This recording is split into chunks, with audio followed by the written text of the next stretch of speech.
We're not getting fuel to the carburetor on the 72 satellite, so I'm gonna change the fuel pump on it, because the first step to getting this thing back on the road is getting it to where it'll stay running for any length of time. So that's our goal for today. It's kind of funky. The fuel pump looks like it's upside down. You know, I'm sure that's proper and normal. So to get access down there, we're gonna have to pull the alternator out of the way and probably the coil, so we can get our hands down in there to pull the fuel pump off. I'm gonna disconnect the electrical lines to the alternator first. I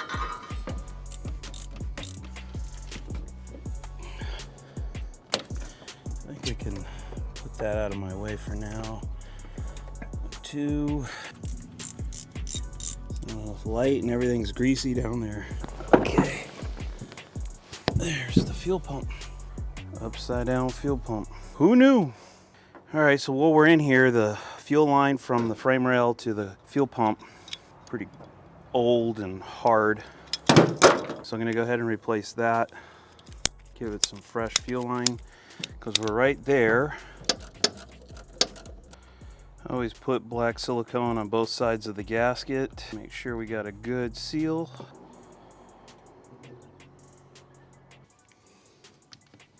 I really hope this fixes it. The coil is right against where the fuel line needs to be. So I have to slide the coil forward within the bracket slots, just a hair. And here comes the rain. Son of a bitch. Okay, get the coil wire back up. I'm impatient, so much for the new belt. I want to see if this fuel pump fixes it. I don't know what this went to. All right, well, just gonna leave it there for now. Let's see if we can get it to pump fuel. Seems like a somewhat safe place to put a bucket. I'm gonna put the fuel line, I've got this hose connected to the steel line, into the bucket.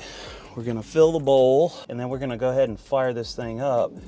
I already put some gas in the tank, and if we're lucky, this thing will start pumping fuel into this bucket, and we can get an idea of how clean or dirty it looks.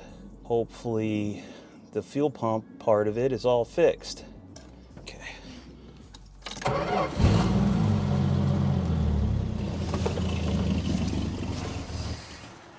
Yeah. Pumping fuel.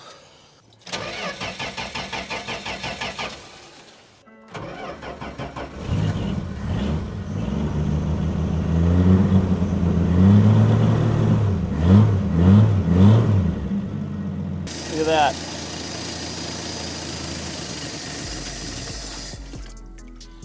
All right. Sweet, fuel pump's fixed. This is awesome. Make this thing stay running now.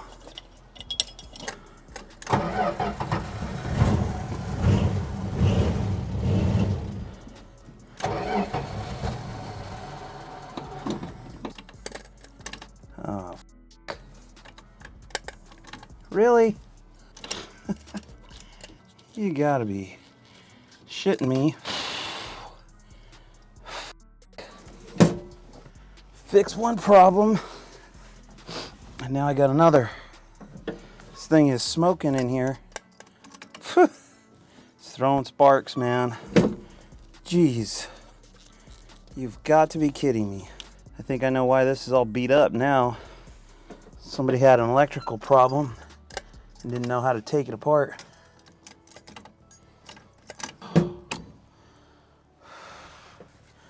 Well, could be why the headlights were flashing. It was just shorting out or something.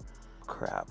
All right, well, it's on and off raining. I'm gonna call it. We're gonna take all this shit apart. Cars. So close. It would have been nice if it just ran for 10 minutes, you know? Just let me know everything with the fuel system is cool. No. New problem. Shit. Well, I ordered a new harness for the ignition switch, and I went ahead and bought one for the turn signal switch as well. And then I remembered I had bought an ignition switch for the D100, and I think all the Mopars are pretty much the same. I mean, at least 71 and later style, where the switches in, they call them. Anyway, this thing broke. I tried to turn this, so that's junk, so can't do that. And I was like, well, let me see if I can plug it in just for the hell of it.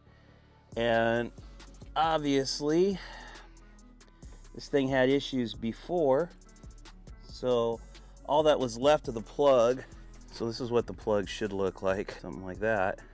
And all that's left is 2 wires from the original plug. They spliced all these guys in. This half of this plug basically melted away, apparently. So this thing is kind of roached.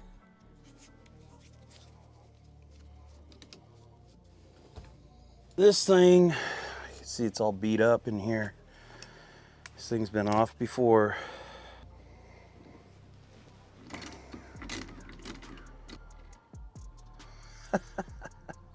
That can't be right.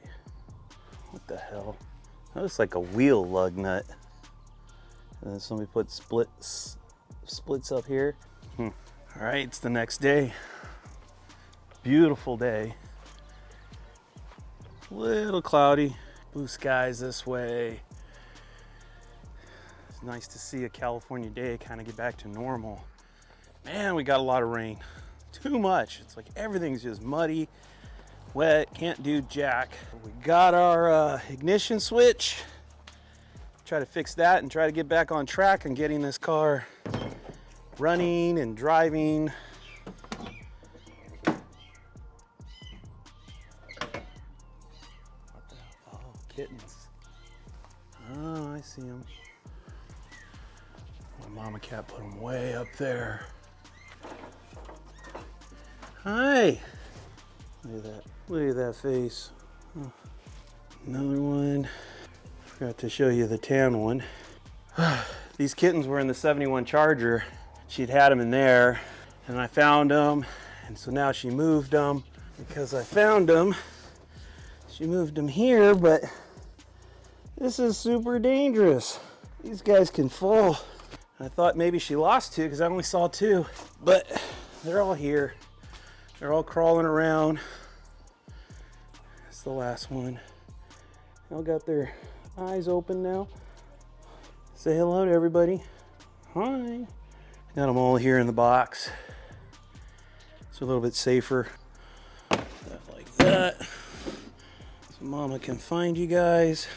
She had them up there. What? Probably because it was raining and she's trying to find a dry spot. And since I found them in the car, she decided to move them. But it's dangerous up there because if they would have fell, they probably would have been killed. Taking these apart, it's just like layers to a cake. Just gotta take it off one layer at a time. What the hell? Is this a rubber band or? So what the hell is this in there for? Hopefully you can see this in the video. You're not too far away. This screw holds this guy on. Okay, well that's broken. Looks like, I think that might have something to do with the horn to pry this thing off. All right, got the clip off. Okay, next. Yeah, somebody's been in here. This layer of the cake comes out. Oh yeah, all right, well, now we know why it's sparking. Look at that. Switch came apart. When I was turning it over, I could see some sparks. Well, there's our failure, that's good. If for some reason you needed to change the lock and you actually had the key, because you need the key in there, you can turn the key that way, and then you push this button right here, okay? And then this will slide out, just like that. Now, if you don't have the key, that might be slide hammer territory, you know? which would kind of suck.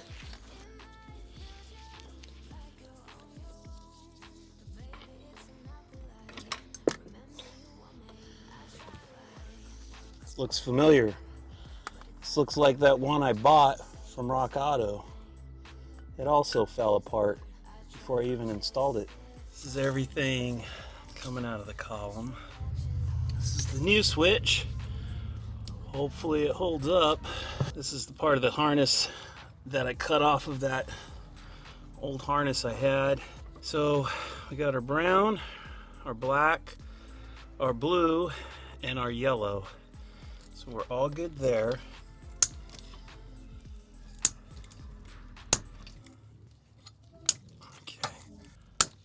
Okay. These two red wires are going to this guy here.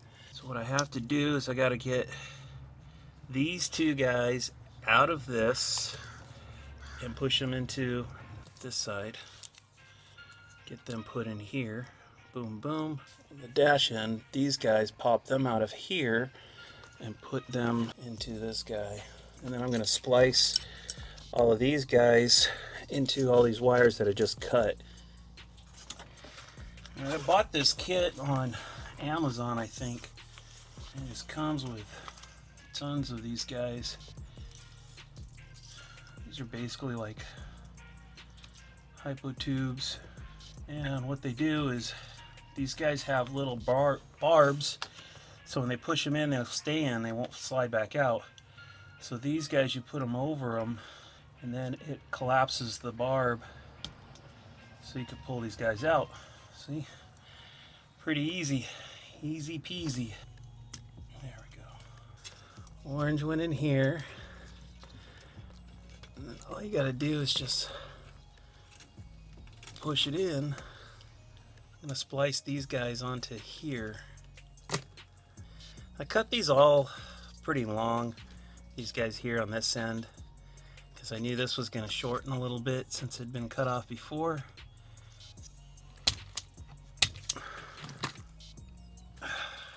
Now, if I was a real electrician, I'd probably solder those ends and stuff, but you know, I'm not. So I always like to put a wrap of electrical tape around the connector, so if anything gets tugged on these wires, the electrical tape will add an extra layer of, you know, tying everything together. Hopefully we get all this hooked up and we can get the car to turn over and start. Alright, next, blue. So this brand new switch, I got this one on eBay. I think it was 30 bucks or so. I looked on year one first, and on year one it was like 90 bucks. So I opted for the cheaper one, of course. Hopefully, I mean, this isn't, I don't know, I hope it holds together. That other one I had, a brand new one I bought for the D100, fell apart coming out of the box. So if this one falls apart, then I'm probably gonna have to buy the $90 one, which would bring up my total cost for it to 120, right? Buying the shitty one that didn't work. And you guys will be the first to know if this thing fries again, then you'll know to buy the more expensive one, I guess. But for all I know, this stuff might be coming from the same place. You know, just because it's more expensive doesn't mean it's a different manufacturer than the cheap one from eBay.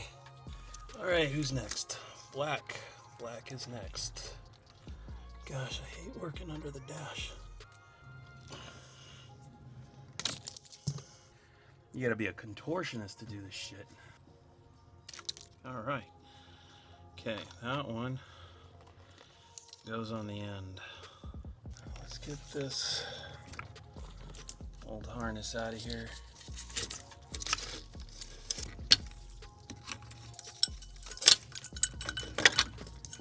Okay, this piece in first.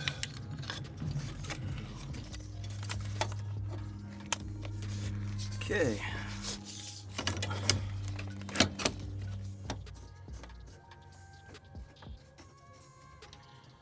Slide this guy back in. Same thing going in. You gotta push that little button, get it going.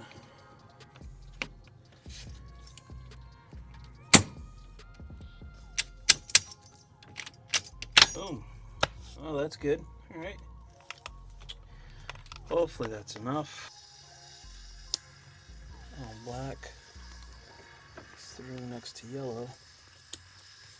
Okay. Cool.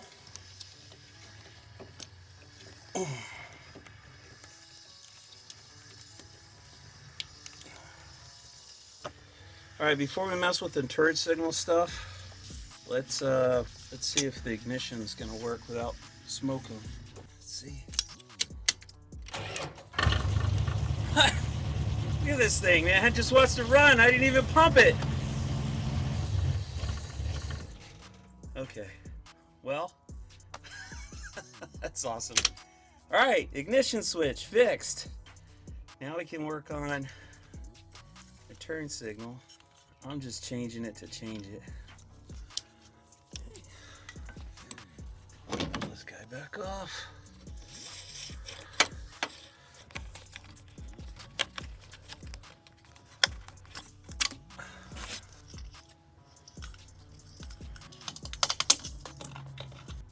Let me just show you something real quick. Okay. It's pretty straightforward, but if you try to put this connector through like this, you know, this is a flat piece and that's a curve. So if you turn it sideways, it makes it shorter going through the curve, make it easier to go through there. So it's good to know if you're getting stuck trying to push that through. All right. Okay. This guy goes in here. The emergency flasher is going to go in through this notch. That's pretty self-explanatory. And then right here, this is where the turn signal switch, it's going to pivot in this hole. There's a hole there. So you want to make sure that guy in the hole and the flasher through there. And that pretty much puts everything in the right spot. And then there's our hole there. We align the holes to this guy. Voila. Before I put that all in though, I got to pull this back out and put this plate in there. It was on the back side. Oh, and the clip too. The clip was first, then that, then this. Go ahead and plug this guy in.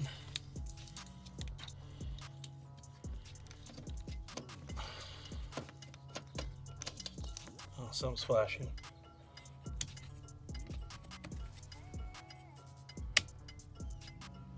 Oh, the blinker. Maybe. Oh, it's flashing. Why are you flashing? Oh, let's just check outside.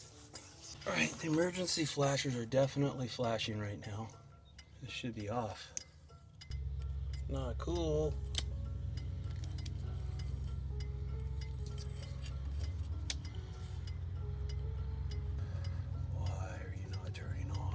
Brand new.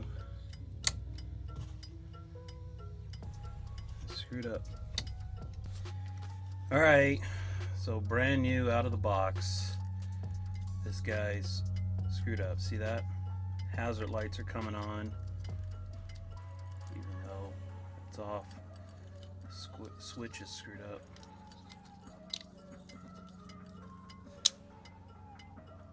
That's the off position. Out is the on position. Alright, so I called my buddy Chris Field, asked if he happened to have one of these. He might. I told him what was going on with this one, and he says, oh, I know what's wrong with it. So apparently, he says inside this plastic here somewhere, he said it'll become obvious if you open it up, but it's like you just got to trim the plastic to get it to it's just, he says it's just constantly in contact, so you got to trim some plastic off and it'll not turn on like this. So I'm gonna open it up, see what we see. And what he told me is he's fixed it before, and then he just epoxies it back together, or glues it back together. I might put some glue in here. I'll put these pins back in it and then spread it. But I'll also crazy glue it or something. By the way, my buddy Chris Field is the current owner of Schumacher. If you need some motor swap stuff, torque straps, that kind of thing, be sure you go check him out. Like this side is the side that comes off. Oh, okay, that goes like that. Yeah, there's really not much that can go wrong on this side. This all looks good, you know what I mean? Okay, so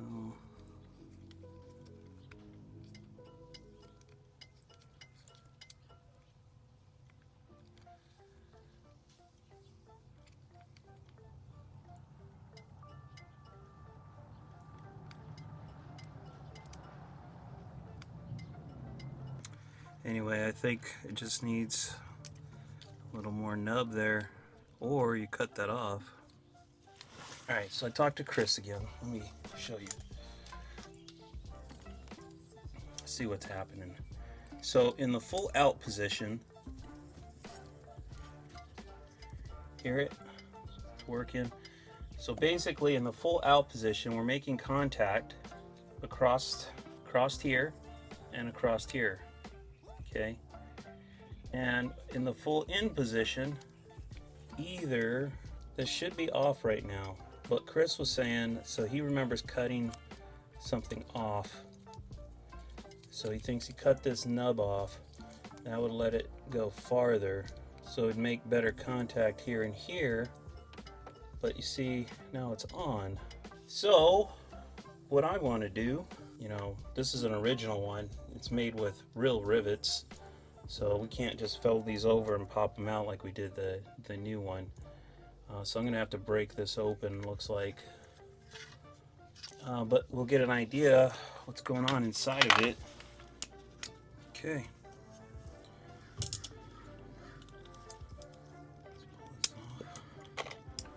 Let's see what's going on.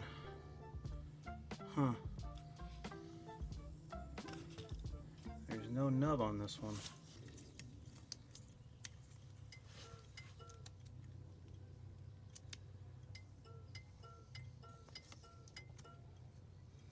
That's the deal. I guess, I don't know why they added that. But that is your problem, so you just got to cut that guy off. Since this one's original, might as well put the original one back in here.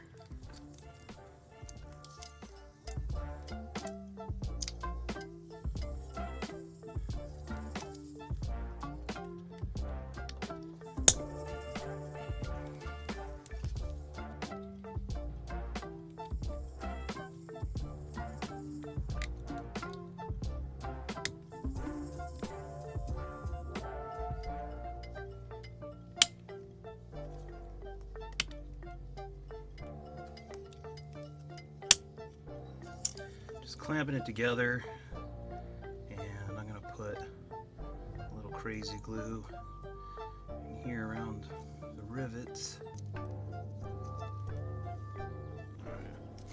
See what that does.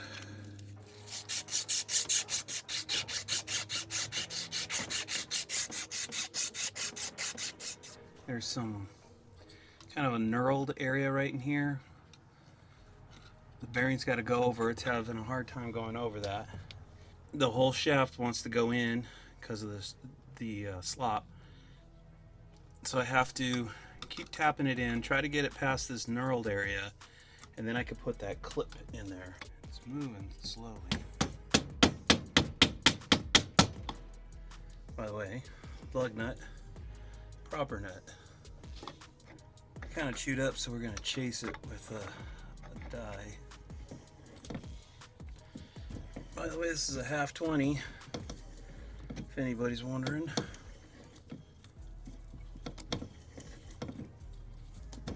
Just chasing these threads, trying to clean them up. Being boogered up from that lug nut.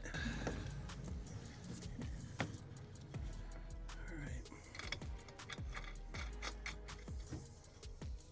Went to another column, pulled this off, and I looked on the 71 Charger. It's on this side.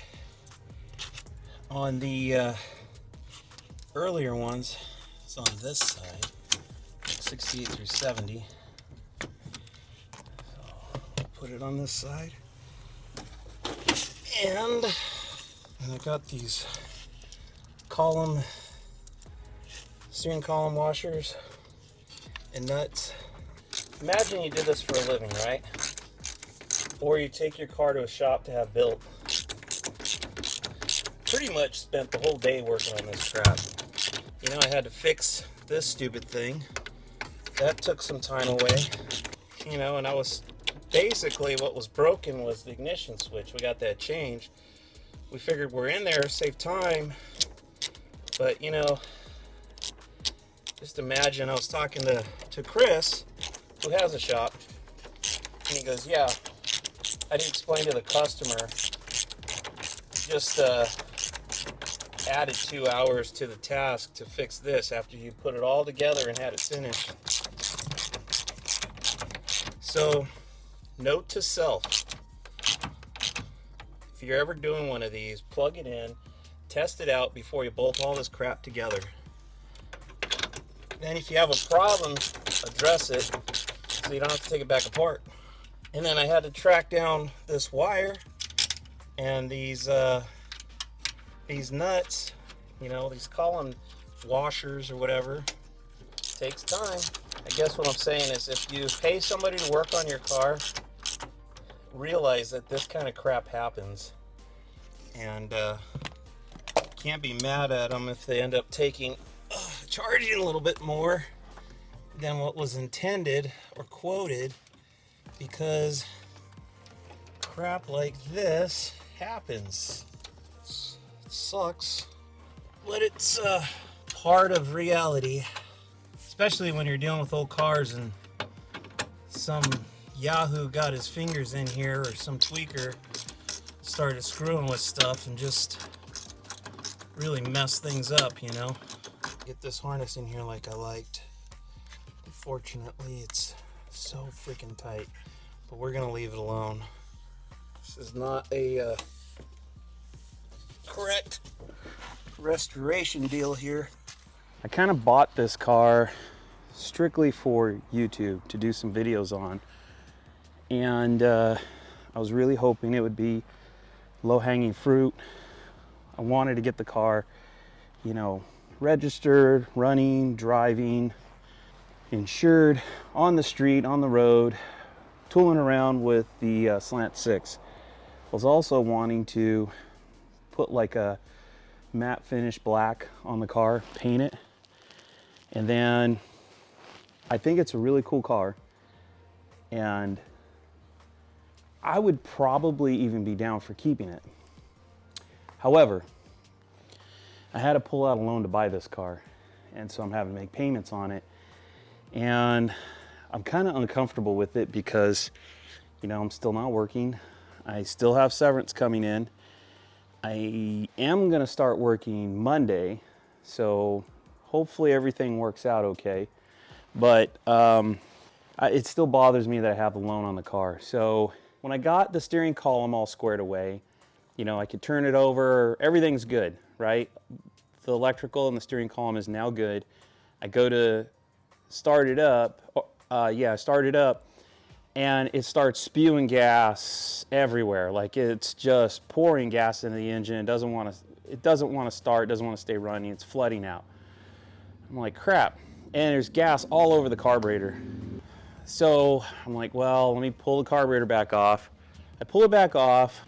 The needle and seat that was on the carburetor originally it's like kind of, the needle is crimped into the seat, which screws into the bowl of the carburetor from the outside. The new one with the new kit, it's separate. You could totally pull the needle out. Anyway, I think dimensionally there's an issue with it. So when the float's all the way up, it is not closing the needle off. I didn't have a problem before because I didn't have the fuel line hooked up to it, and our fuel pump was bad, right? I since got that fixed. Now we're pumping fuel, and it's just overwhelming the carburetor. So I took the carburetor off, I replaced the needle and seat with the old one, put it back on the car, and I changed the base gasket with the one that was in the kit. This is what was in there originally, these two. And the new one is kind of like this thick one here. So look, I'm saying all this because these are the changes that I made. Only changes. Needle and seat and that gasket. I go to start it up and now it's running like crap. Doesn't want to idle very well. I had to keep cranking up the idle screw to get it to run. The idle, like I started up, idle's running really high, and then if it drops just a little bit, it just wants to die. It doesn't want to go, you know, it doesn't want to run at a lower RPM. Kind of acts like it's got a vacuum leak. So I don't know what I did. So it's either one of those things I changed, which I can't see any of those things making a difference, but apparently it is. So I think what I'm gonna do is I'm gonna pull the base gasket off, put those back on, see if maybe, you know, they're blocking a hole or something that's causing a vacuum leak. Just, I don't know, have a look and we'll see what it does. I'm sure the needle and seat aren't playing any kind of role in how this thing is running. It's just, all that does is lets fuel into the bowl and it shuts it off when it's full, right? So we're gonna try that. But there's another problem. You know, I want it to run pretty good. I like to get it to run pretty good. The other thing is, once the car warms up, you know, the flapper that's in the exhaust manifold, it's seized. It's rusted in the closed position, I assume. I tried to get a screwdriver in there and I hit it with some PB Blaster and I'm prying on it. And I got the arm to move, but I think it's like clamped onto the shaft. So I think it's just slipping. I don't think the flap's actually moving. So that's kind of a problem. So now, you know, it's like, you know, the way that thing is set up, it's like the intake manifold is on top of the exhaust manifold. It's just kind of, I don't know, I'm gonna have to pull all that crap off. And I don't really want to. And, you know, I pull it off and then what? Do I break the flap out of it? Try to put some PB Blaster in there, try to break it loose, try to get it to at least get it stuck into the open position. I could do all that. But, you know, I really wanted to just kind of do some low hanging fruit stuff to this car and just run it and drive it. And now it's like, it's spinning out of control on me, you know? This is typical. This is what cars do. You know, it's like, oh, all it needs is a fuel pump. Put a fuel pump on. The steering column goes up in smoke. Okay, let me replace the ignition switch. Fix one problem and then, oh, might as well change the turn signal switch. Oh, now the freaking emergency flashers are on all the time, whether it's on or off, right? Get that fixed.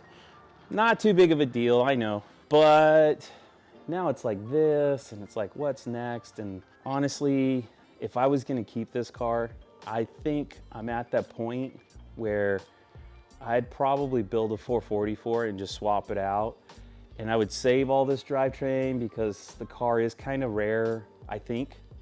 It's unique, it's weird.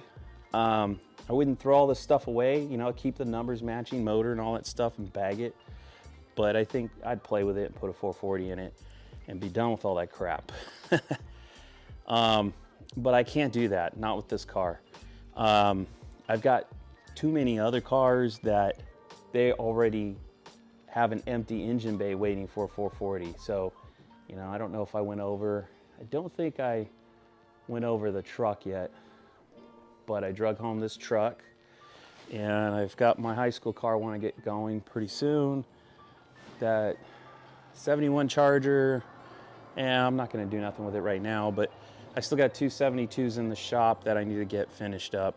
And there's still things I need to address on the 68, namely the brakes. You know, I don't know, they are not doing what they should be doing.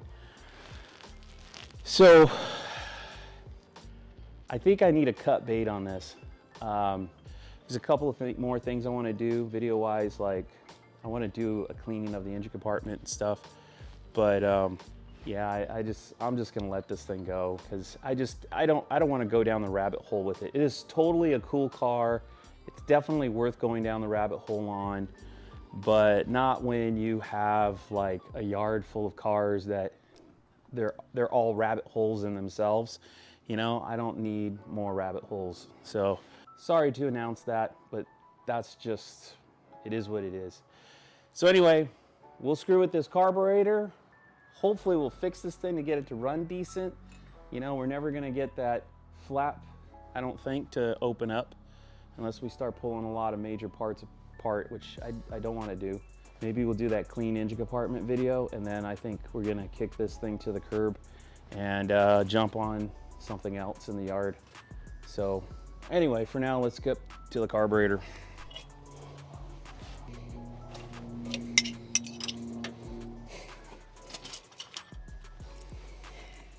But I don't know why. I guess I'll just take it back apart and see. Maybe I screwed something up inside of here, I don't know. Let's see. I guess before I do that, let's have a look at that gasket.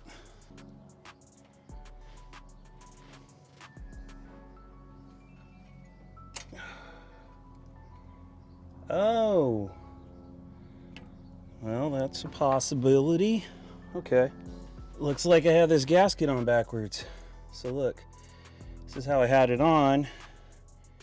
And I'm looking at the detents. This is the carburetor side, which means it was on there like this, not the hole on that side. You take this off, there's the hole, holes over here, so that was blocked.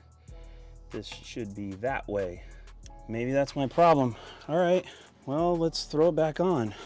Man, that's awesome. Well, hopefully that's all it is. It's probably gonna idle high now, and we can back the idle back down.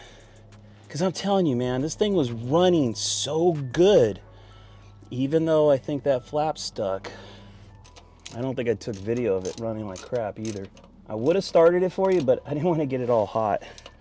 And while I'm touching everything on here, you know? If it runs great, I'm just gonna be tickled pink.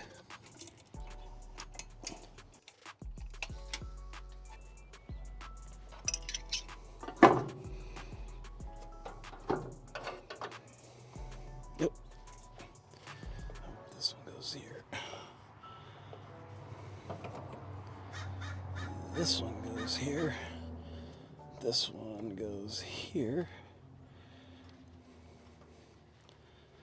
All right. I'm gonna back the idle out because I turned the crap out of this thing. Or let's see.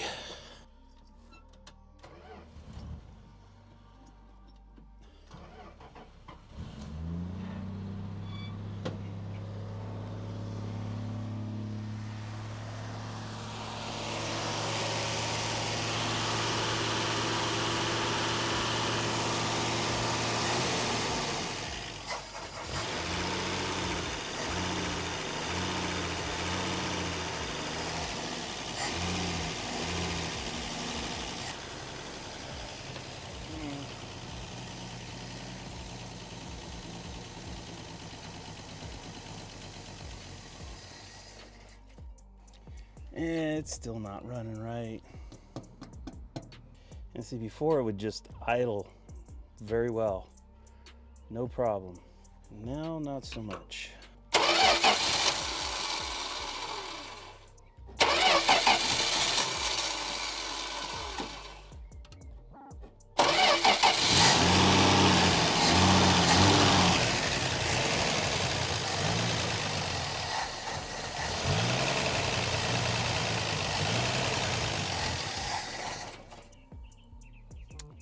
Still not running right. All right, back to plan A. Pull the carburetor off. Open it up. Look inside.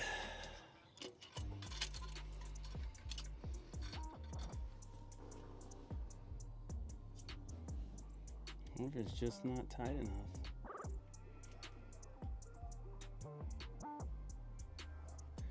Let's try the old gaskets.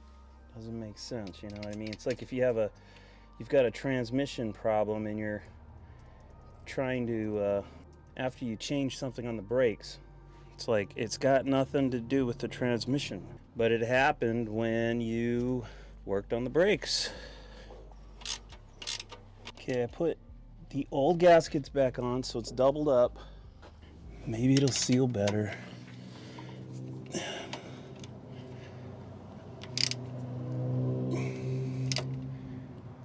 Get it really tight. This kind of acts like it's got a vacuum leak, you know? I left the choke off, but I'll just leave it off.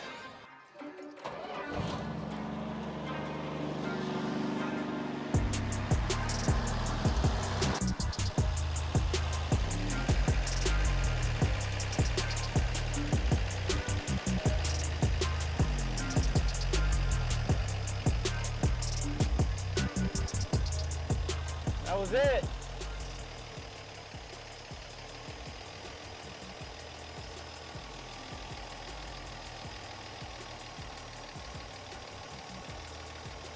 Now it's idling. The old gaskets are kind of compressed and conformed to the intake manifold. So that was my problem. This one's just too flat. It needed to be really tightened down. Being that there's two gaskets on there now, it's helping it conform. So this is great. It's running really good. Now we only have the other problem, which is the flap in the exhaust manifold. Basically in there, it's designed to be closed when the engine's cold. It being closed, it kind of helps keep heat into the engine.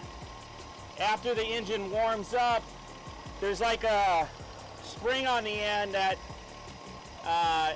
as it heats up, it compresses and it pulls the flap open. But it's just stuck. Oh wait a minute. It did move.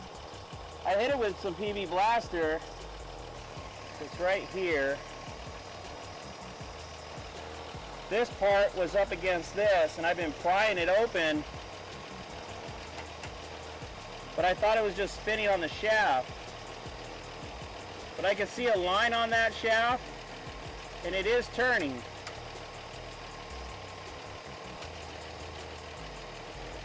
Maybe it's okay. Huh. All right. I think we might be all right. Well, we'll let it run a while. If that flap is closed and it's not opening, it's gonna overheat. Temperature looks okay so far, assuming it's working, which I don't know if it is, but I do have a IR temperature gun. Maybe I'll try that, make sure it doesn't overheat on me. Remember that video I did? I moved it and the headlights were pulsating on and off. I think that had to do with the short in the steering column. So now that it doesn't have a short, we're okay.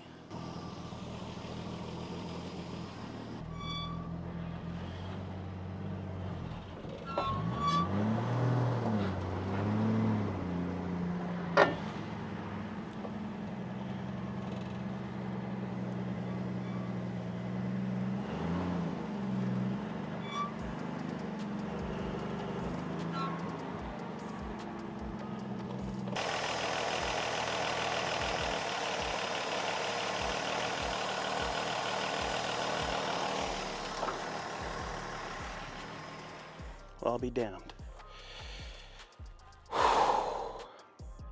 It's running pretty good now. We're back to running good. Carburetor's not an issue. I've got that flap. If you can see, this guy, this arm right here, usually rests against that. And I got it pried open that far. So I think it's all the way open. So I think it's gonna be okay. Right on, right on. You've got to be kidding me. Oh, here it is. Phew. Took it off on this side.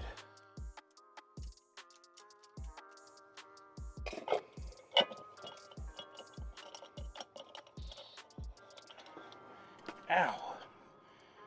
Yeah. Radiator's hot. Well, that's my luck. I already committed to kicking this car to a friend, and now everything's working perfectly on it. Oh well. All right, so far so good. Satellite's running pretty good. Electrical seems to be pretty good.